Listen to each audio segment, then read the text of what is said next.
8살짜리 애가 죽음이라는 거에 노출돼서 살아야만 하는 그 삶.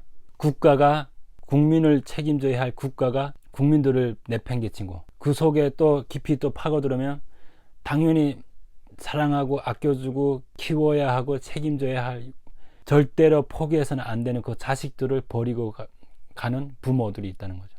그런 운이 안 좋게 모성애가 북한에서도 같이 죽을지언정 버리고 가는 부모들도 있지만 대부분은 버리지 않는다는 거죠. 부모들이 자기 자식을. 어쩌다 보니 운도 안 좋게 그 자기 자식을 버리지 않고 떠나는 그 부모를 만난 게 아니고 자기 삶이 더 중요해서 그 어린 자식을 버리고 가는 부모의 뱃속에서 태어난 나의 삶, 얼마나 괴로웠고 힘들었는지, 부모에게서부터 사랑을 받지 못하고 버림을 받으니까 그 버림받은 대가는 끊임없이 거지 생활을 하며 살아야 되고 위험에 노출된 상태에서 사람들한테 얻어 터지고 불에 타 죽을 뻔했고 그리고 굶어 죽을 뻔하고 그리고 얼어 죽을 뻔한 그런 상황에 노출되어 있다는 거죠. 부모들이 버리고 가지 않았다면 적어도 굶주림은 여전했을지라도 따뜻한 집은 있지 않았을까라는 생각을 해봅니다. 우리가 겨울을 나기 위해서 선택한 곳은 개인집일 수가 없기 때문에 늘 동물들과 자기 위해서 돈살을 찾는단 말이에요. 사람이 없을 거라고 생각했는데 들어갔다가 잠을 자려고 할 때 마침 운 안 좋게 돼지를 한 번 더, 귀한 자산이죠, 한 번 더 살펴보기 위해서 순찰로 온 사람한테 걸려서 그 끓고 있는 연물 속에 발이 빠져서 도망치다가 뒤는 상황도 왔었거든요. 갑자기 잠자기 위해서 돈사에 들어갔는데 사람이 당연히 없어야 되는데 사람이 우리의 인기척을 발견하고 온 건지는 모르겠는데 사람이 온 거예요. 그 사람이 오는 순간 우리는 급하게 또 엄청 맞아야 되잖아요. 그 맞기 싫어서 도망가다가 어두우니까 연물이 끓고 있는 그 가마에 발이 빠져가지고 그 신발 다 젖고 신발 안에 그 끓고 있는 연물이 들어가서 발이 뻘겋게 또 뒤었고 그런 상황도 있었습니다. 그렇게 던사에서 쫓겨나고 늘 성공할 수 있는 건 아니었어요. 저희가 저녁이 되면 이렇게 돈사에 들어가서 늘 잘 수 있는 거 아니고 그것은 뭐 우리를 위해 장소도 아니고 그것은 또 사람들이 우리한테 뭐 허락한 것도 아니기 때문에 늘 도둑고양이처럼 몰래 들어가야 되거든요.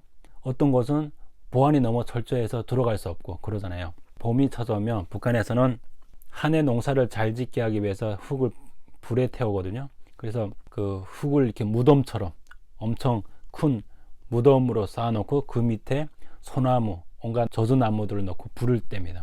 근데 이 흙이 쌓여져 있는 이 나무는 밤새 타요. 밤새 타서 다음날 아침, 다음날 저녁 때까지 불이 타거든요. 그곳에 가서 저희는 잠을 잡니다. 그 흙이 덮여져 있기 때문에 그 안에서 나무가 타면서 엄청 흙이 따뜻해져요. 어떤 때는 흙이 흘러내려서 불도 막 나오고 그러거든요. 우리는 되게 반가운 거죠. 그 3월달. 그거를 북한에서 소토구이라고 불렀어요. 흙을 태운다는 말이죠. 한국에서는 소토라는 말은 쓰는데 소토구이라고는 하진 않은 것 같아요. 근데 저희 삼남매는 소토구이라고 했어요. 소토구이 할 때면 3월달 되면 2월 말에서 3월달 내내 씨앗을 심기 전까지 흙을 태우는데 그때 되면 우리는 돈사에 갈 필요도 없고 그냥 그 흙을 찾아서 불이 잘 타고 흙이 얼마나 또 따뜻한지 그리고 불이 안 꺼져 있는 소토구이를 찾아서 갑니다. 그 주변에서 이렇게 누워있으면 따뜻한 거예요. 근데 너무 따뜻해서 그 흙 위에 손을 넣고 자다가 일어나 보니까 손바닥들 따뜻한데 이게 손에서 그 열기하고 밖에서는 추위에 만나서 손이 하얗게 그 증기가 올라오면서 불어서 여기는 등은 얼었는데 퉁퉁 부었고 하얗게 된 거예요. 또 엄청 고통스러워서 막 울고 그랬죠. 자다가 흙이 흘러내리면서 그 불꽃이 튀어서 천 조각으로 되어 있는 옷마저 태워버리는 거예요. 뭔가 이렇게 탄 냄새가 나는 거예요. 일어나 보니까 형이 옆구리가 타고 있는 거예요. 솜이니까 불꽃이가 튀면서 솜에 깊이 들어가면서 안에서부터 타기 시작하는 거예요. 솜이 안에서부터. 그 정신없이 자고 있던 형을 깨워서 불 붙었다 그랬죠. 근데 추우니까 너무 당황해서 그런지 형이 옷 벗을 생각은 안 하는 거예요. 입은 상태에서 형을 굴렸죠. 굴르니까 타고 있던 그 옷이 죽으면서 연기가 나고 김이 나는 거예요. 근데 계속 뭔가 타는 냄새 나는 거예요. 보니까 밖에 솜은 꺼졌는데 솜이 계속 안에서부터 타기 시작해갖고 불 붙은 솜을 덜어내고 해보니까 결국은 옷 반이 잘라져 나가는 거예요. 안에 솜이 다 버리다 보니까. 그리고 다 타서 팔과 대충 연결되어 있는 이렇게 입은 상태에서 엄청 또 울고, 삼남매는 그걸 보면서 울다가 불 다 꺼지자 그 모습 보고 또 웃는 거예요. 당황하면서 참 이렇게 우픈 거죠. 슬프면서 또 웃기기도 하는 그 모습. 삼남매는 참 그런 삶을 살았습니다. 웃다가 누나가 막 엄청 울기 시작합니다. 그 우는 거를 보면서 왜 우냐고 물어볼 수 없죠. 근데 누나의 그 울음을 보고 그냥 울음소리를 듣고 바로 아는 거죠. 여러 가지 문제로 우는 거죠. 그냥 왜 우는지 묻는 게 아니고 서럽게 우는 그 울음소리를 듣고 또 형하고 나도 같이 목 나와서 울기 시작합니다. 한참을 울다가 울음을 멈추고 다시 마을로 향해서 내려갑니다. 그 마을로 내려가는 길에 지금의 저의 나이 또래인 어떤 아저씨가 부르는 거예요. 야, 꼬맹이들을, 얘들아 일로 와봐. 아이고, 어떡하지? 저 사람 우리를 또 해치려고 저러는 거 아닌가? 도망치려고 하고 멈칫대면서 쭈뼛쭈뼛 되니까 얘들아 괜찮아, 일로 와 이러는 거예요. 근데 갔습니다. 뭐 도망칠 수도 없고 그래서 갔죠. 그 사람이 집으로 초대하는 거예요. 그 집으로 초대해서 그 따뜻한 부뚜막에 강냉이 밥이 진짜 강냉이 밥이 딱 엄청 크게 있는 거예요. 엄청 큰 그릇에. 그거 딱 노란 그 강냉이 밥을 건네고 김치 건네고 그리고 감자국이었는지 아니면 묵국이었는지는 모르겠지만 북한에서 흔히 먹을 수 있는 국이었어요. 시래기 국이었겠죠. 아무튼 국, 반찬, 김치, 강냉이밥 주는데 그 강냉이밥, 노란 강냉이밥이 진짜 빛이 나는 거예요. 밥상을 딱 차려서 주면서 얘들아 많이 배고프지? 이거 먹어 이러는 거예요. 삼남매는 고맙습니다 연속으로 말을 내뱉고 그냥 정신없이 먹었죠. 그 모습을 보면서 그 아저씨가 얘들아 천천히 먹어, 누가 안 뺏어 먹으니까 천천히 먹어, 그러다 체할라 이러는 거예요. 이미 배고픈데 그 사이에서도 그 양이 많은데도 얘들아 괜찮아, 먹고 부족하면 또 있으니까 먹어 이랬는데도 이 기회가 또 올지 모르는, 우리가 지금 1년 넘게 2년 가까이 꽃제비 생활을 하면서 이런 대접은 받아본 적이 지금 처음이거든요. 그렇다면 또 있을 거라는 보장은 없는 거잖아요. 그래 아무튼 먹고 누가 더 먹을까봐 막 먹기 시작했어. 엄청 푸짐하게 차려져 있던 그걸 다 먹고 더 먹겠냐 물어보는 거예요. 더 이상 들어갈 수도 없고 목구멍까지 찼기 때문에 됐다고 했습니다. 그랬더니 그 사람이 자기가 입었던 옷들 중에 두꺼운 거를 좀 주는 거예요. 너희들이 지금 옷 입은 거는 다 벗어버리라고 하는 거예요. 멀쩡한 거는 입고 소토구이에서 자면서 불에 탄 그 겨울옷은 다 버리고 좀 큰 옷이지만 비록 아저씨가 준 옷을 다 3명이 입었습니다. 그 아저씨한테 딱 맞는 옷을 저한테는 무릎까지 오는 거죠. 그 옷을 입고 양말도 크게 주는 거예요.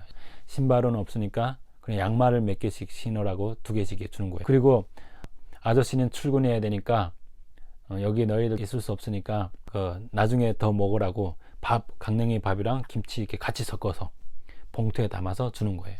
고맙다고 하고 나왔죠. 그 아저씨는 미안하다 얘들아, 내가 출근을 해야 돼서 더 오래 못 있게 해서 미안하다 그러는 거예요.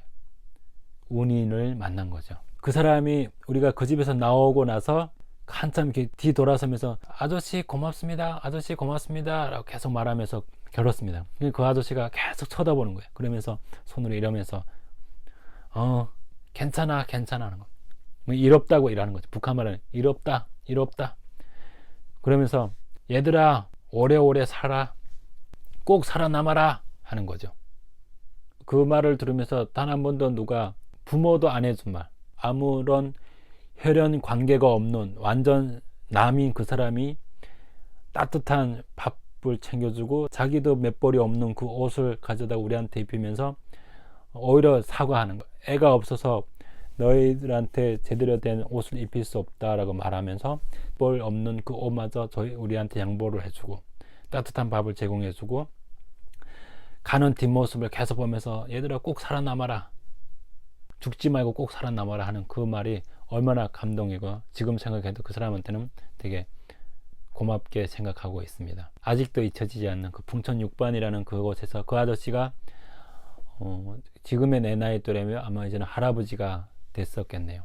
20년, 25년 정도 흘렀으니까 할아버지 됐거나 어쩌면 이 세상 사람이 아닐지도 모르지만 그 사람이 꼭 잘 되기를 바라고 희망해 봅니다. 잘 되었으면 좋겠습니다. 꼭 살아 계셨으면 좋겠고, 풍천이라는 곳에 돌아다니면서 겨울이 지나가고 따뜻한 봄이 찾아왔습니다. 그 돈 사러 자기도 그렇고 밭에서 자기도 그렇고 힘드니까 이번에는 김치굴에 들어갔었답니다. 북한 집은 어느 정도 좀 부지런하고 이렇게 가을에 김치를 충분히 해서 다음 수확할 때까지 먹을 수 있는 북한의 그 전통 음식이죠. 조선인들의 전통 음식 바로 김치잖아요.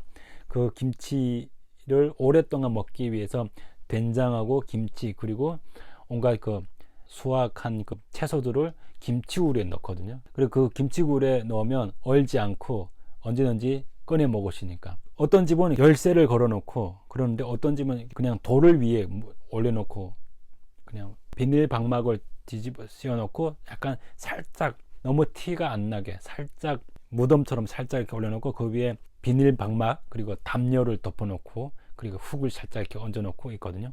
우리는 옆에서 낮에 이렇게 한 바퀴 동네를 돌다가 어떤 그 굴을 발견해서 김치굴을 발견했죠. 삼남매가 우리가 저녁 되면 저기 들어가 자자 라고 서로 하고 그 주변을 맴돌다가 해가 질 때까지 기다렸습니다. 버려져 있는 담장틈 들어가서 김치굴에 그 쌓여져 있던 그 담요 뺏기고 돌도 내리고 들어가 잤습니다.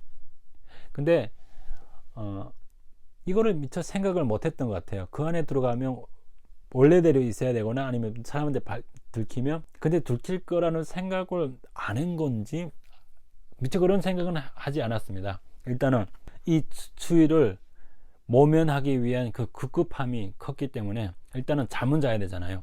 김치독, 독에 있는 덮여져 있는 그 뚜껑을 열어보니까 그 안에 빨간 김치, 깍두기 여러 가지 먹을 게 있는 거예요. 그 손을 넣고 막 엄청 김치를 꺼내 먹었죠.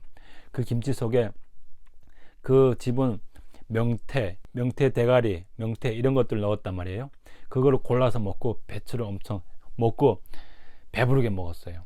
속이 쓰릴 정도로 김치를 먹고 잠을 잤죠. 근데 아침에 그 집 주인이 그 아침밥을 먹기 위해서 왔다가 우리를 발견하고 놀라는 거죠.